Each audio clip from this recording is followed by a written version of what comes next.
millions of Californians filed for traditional unemployment insurance and the newly established federal pandemic assistance programs. Of the $114 billion in unemployment benefits paid by California since March, approximately 10% has been confirmed as fraudulent. However, many of these claims are still being investigated. KCRA 3 News at 10 on My 58. And tonight at 10, accountability and answers. That's what California lawmakers are hoping to get from an emergency audit of the troubled Employment Development Department. Nothing moves bureaucracies faster than having Elaine Howell down their back. We will begin our panel. My name is Elaine Howell. I'm the California State Auditor. We had 40 members sign on to the emergency audit request, 33 Assembly members, 7 senators. That happened in September of 2020. We knew in this office that EDD was ripe for waste, fraud, and abuse because Elaine had put it on her watch list. So we identified that money coming into California as a high-risk issue for our state. So that gave my office the authority to conduct additional work. So the Newsom administration was warned by the auditor prior to EDD failing this large and did nothing about it. And there was enough that you did 2 separate audits, right? Right. So there were several questions the members were concerned about. Certainly those individuals who were having difficulty working with EDD, either trying to get through the call center, trying to get their claim filed. Tilly Corser applied for partial unemployment benefits over a month ago. I haven't seen anything. Like many Californians, she turned to the EDD website, California's Employment Development Department, for help. But getting answers isn't easy. But then there were issues where people were concerned that perhaps their identity had been stolen. So we split it into 2 different audits. We have some examples in the audit report where we talked about the suspicious addresses. This is where they sealed us up. Here. Jill Ayers started getting the letters in this mailbox weeks ago. The Postal Service blocked the outgoing mail slot in her community mailbox, but that doesn't stop fraudulent letters from arriving. The whole stack were there the first day that I picked them up. There is no sugarcoating the reality. California did not have sufficient security measures in place to prevent this level of fraud. I think the UI fraud, not only in California but across the country, is the most significant fraud occurrence that has happened for the United States. It's probably the biggest fraud in California history. It's the biggest fraud in American history. The biggest fraud. 100%. When we issued the report in January, we thought it would be around $10.5 billion. An additional 17% of the paid claims have been identified as potentially fraudulent. They said, no, we're thinking it's more like $19 billion, and I know some of those estimates have gone up even more since we issued our report in January. So huge amount of fraud, unfortunately, in our state and I think across the country. It has been a parade of horribles, just a cascade of errors on top of errors, starting with an antiquated IT system that no one knew how to use or no one could fix or no one could improve. You add onto that leadership that hasn't been accountable. We have evidence of U.S. Department of Labor sending communications in April of 2020, again in May of 2020, and specifically in that communication was you need to keep certain controls in place. KCRA 3 Investigates has obtained court documents that show the Secret Service has been investigating this kind of fraud since at least May. A lot of the fraud appears to be related to the Pandemic Unemployment Assistance Program. So you would think you would have put a lot of resources on that and really thought through and worked with the federal government. Okay, here are the requirements for the program. What are the kinds of controls we can or should put in place to try to mitigate fraud as much as we possibly can. We verified addresses from North Carolina, Florida, and found possible matches in Oklahoma, Wyoming, and Arkansas, all with real names. I reside in Snow Hill, North Carolina. Names like Molly Battle. Battle lives in North Carolina, but according to EDD records, she lives here in California. EDD's trying to be transparent and putting out there that, you know, we're suspending this, we're suspending that. Pandemic unemployment assistance, PUA, show up in many cases as a search option, as its own category. And people who are, you know, wanting to defraud the state of California are paying attention to that and saying, oh, okay, well, if those controls are eliminated, there is a possibility here where I could file a claim and hopefully get some money from the state of California that I'm not entitled to. People who get unemployment still have to pay taxes on that money, and EDD declares that to the IRS with a form called the 1099-G. There are some individuals who still may not know that their identity's been stolen.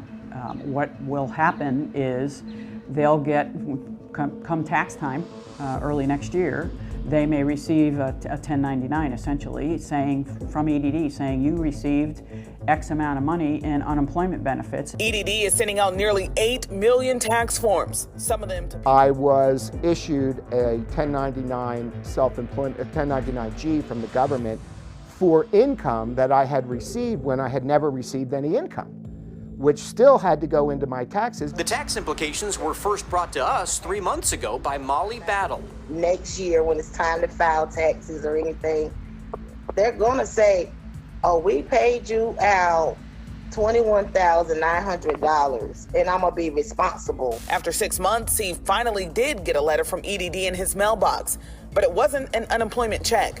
It was a tax form. $1,400.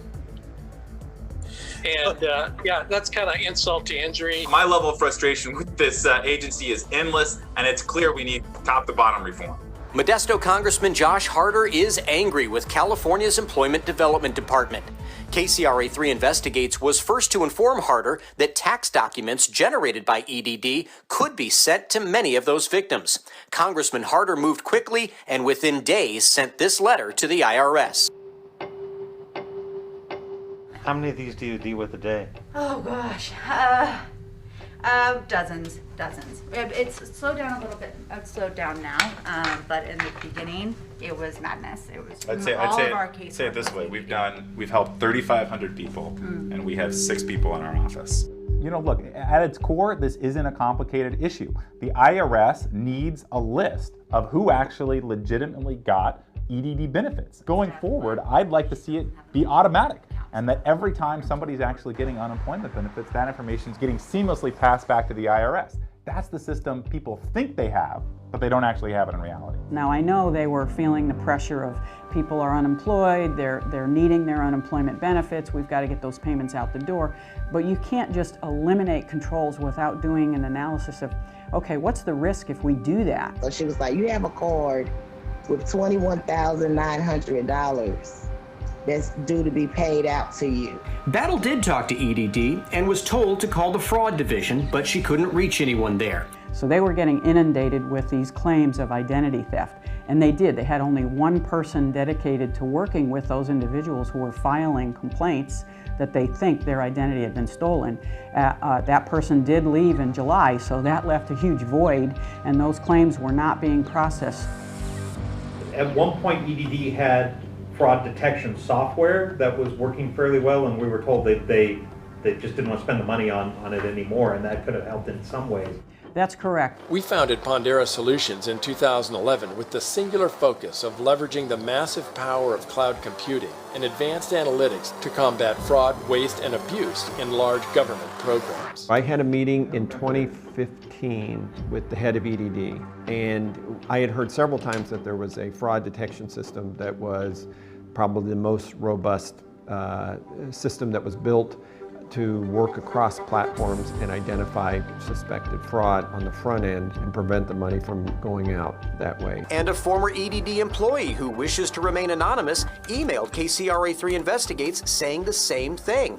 The person said the Pondera system detected an amazing amount of fraud, adding that the Pondera program compared EDD claims with public databases and fine-tuned itself to better detect fraud. I was told, and I believe it to be accurate, it was approximately $2 million a year to operate the system.